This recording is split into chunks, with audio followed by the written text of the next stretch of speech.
अस्सलाम वालेकुम, मैं हूँ आसमा। मैं आज आपको फोर्टिफिकेशन और अडल्ट्रेशन में जो फ़र्क होता है, बेसिक डिफरेंस होता है, उसके बारे में बताऊँगी।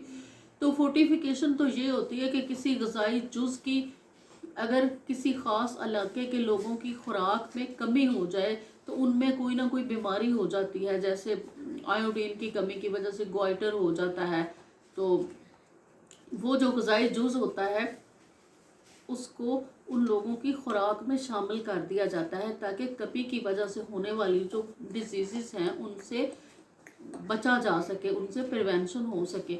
लेकिन इसके बरक्स जो अडल्ट्रेशन होती है, अडल्ट्रेशन के लिए हम आम तौर पे मिलावट का लफ्ज़ इस्तेमाल करते हैं। किसी भी ग़िज़ा में, खाने पीने की किसी भी चीज़ में कोई ऐसी चीज़ शामिल कर दी जाए जिससे उसकी मिकदार तो बढ़ जाए लेकिन उसका जो मेयार है उसका बेशक उसका सत्यानाश हो जाए लेकिन उसकी मिकदार बढ़ जाए और उसकी जो है उसका मकसद सिर्फ़ और सिर्फ मुनाफाखोरी होता है।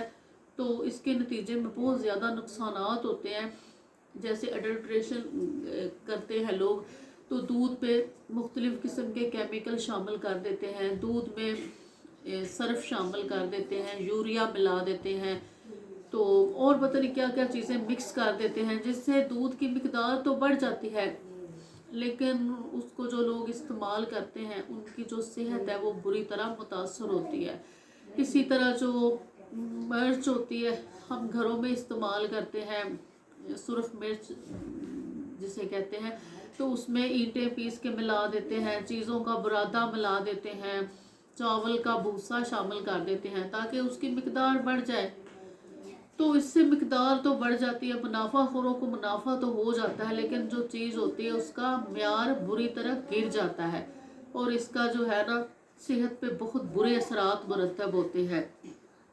घी में जैसा कि मोटर ऑयल शामिल कर दिया जाता है, ये जो दूसरे ऑयल होते हैं जो खाने पीने में आमतौर पे इस्तेमाल नहीं होते, तो अडल्ट्रेशन जब लोग करने पे आते हैं तो वो भी शामिल कर देते हैं। आलू पीस के घी में शामिल कर देते हैं, मिला देते हैं, मिक्स कर देते हैं ताकि जो है उसकी मिकदार बढ़ जाए, उनको ज़्यादा से ज़्यादा मुनाफा हो, ज़्यादा से ज़्यादा पैसा हासिल हो।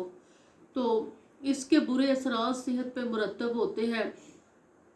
ख़ासकर जो गरीब लोग आम चीज़ें इस्तेमाल करते हैं, स्टैंडर्डाइज्ड भी नहीं ख़रीद सकते, अच्छे स्टोरों से नहीं ख़रीद सकते, आम जगहों से ले लेते हैं, तो मिलावट की भरमार होती है। लेकिन ये होता है कि ये सबके लिए बराबर होती है। एक बंदा अगर अडल्ट्रेशन कर रहा है तो वो ये मत सोचे कि उसे उसका कोई नुकसान नहीं होगा। एक चीज़ में वो अडल्ट्रेशन कर रहा है तो 10 चीज़ें वो बाज़ार से अपने बच्चों के लिए, अपनी फैमिली के लिए ला रहा है। तो अगर वो एक चीज़ मिलावट शुदा बेच रहा है तो 10 चीज़ें वो घर में भी इस्तेमाल कर रहा है। अगर लोगों को नुकसान पहुंचा रहा है तो उसकी सेहत को भी नुकसान हो रहा है, उसके बीवी बच्चे भी उसका जो है शिकार हो रहे हैं अडल्ट्रेशन का।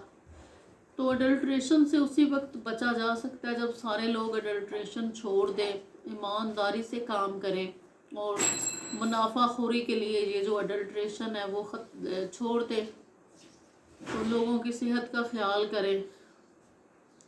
तो मेरा ख्याल है आपको समझ आ गई होगी कि अडल्ट्रेशन और फोर्टिफिकेशन में क्या फ़र्क होता है। फोर्टिफिकेशन जो होती है वो ग़िज़ाइयत को बढ़ाने के लिए की जाती है ताकि लोगों की जो सेहत है वो अच्छी हो, बेहतर सेहत हो। किसी न किसी ग़िज़ाई जुज़ को शामिल किया जाता है ग़िज़ा में ताकि लोगों की जो सेहत है उस पर अच्छे असरात मुरतब हो सके। ये फोर्टिफिकेशन होती है और अडल्ट्रेशन इसके ऑपोजिट होती है। चीज़ की सिर्फ़ और सिर्फ मिकदार बढ़ाना उनका मकसद होता है। आगे जो मर्ज़ी हो, चाहे लोगों का सेहत का सत्यानाश हो जाए, चीज़ का म्यार बिल्कुल गिर जाए, इससे उनका कोई मकसद नहीं होता। उनका सिर्फ मकसद ये होता है कि उनकी जो है ना चीज़ की मिकदार बढ़े और उन्हें ज़्यादा से ज़्यादा मुनाफा हासिल हो। तो मेरा ख्याल है आपको समझ लग गई होगी कि ये दोनों बिल्कुल मुख्तलिफ चीज़ें हैं, अडल्ट्रेशन और फोर्टिफिकेशन। ठीक है, अल्लाह हाफिज़।